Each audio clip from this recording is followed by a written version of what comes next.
L'écriture en robe d'auteur. L'écriture semblerait être le refuge de ces mots qui ne puissent s'évader par la voix, mais que la pensée incite et dicte toutes les expressions.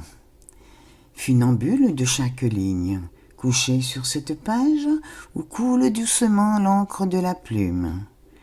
C'est quelques lettres quand l'oral est muet, et que la feuille se laisse couvrir de merveilleux sentiments, parfois d'orgueil ou encore de chagrin.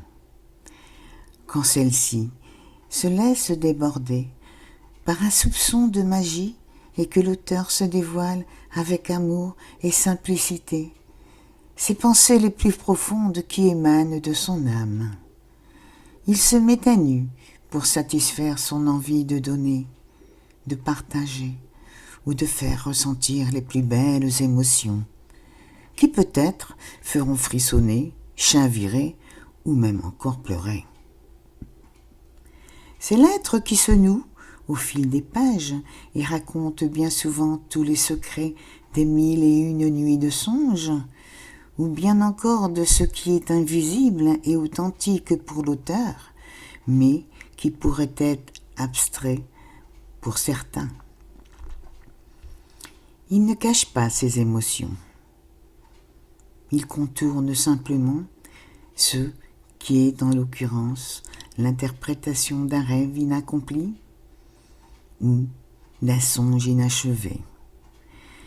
Ce que l'inconnu est irréel de frayeur ou tout autre est ici pour l'auteur l'immensité de la recherche dans toutes ses profondeurs.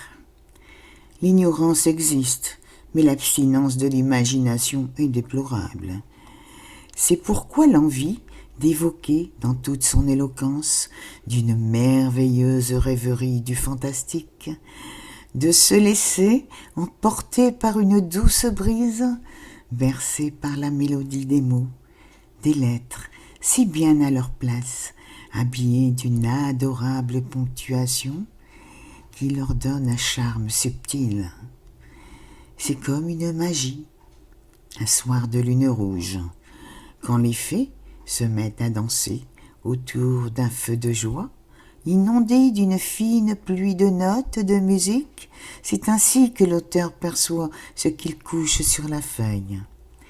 Toutes ces lettres et ces mots qui s'unissent sans que l'on doive vraiment les chercher, se déposent selon l'histoire instinctivement.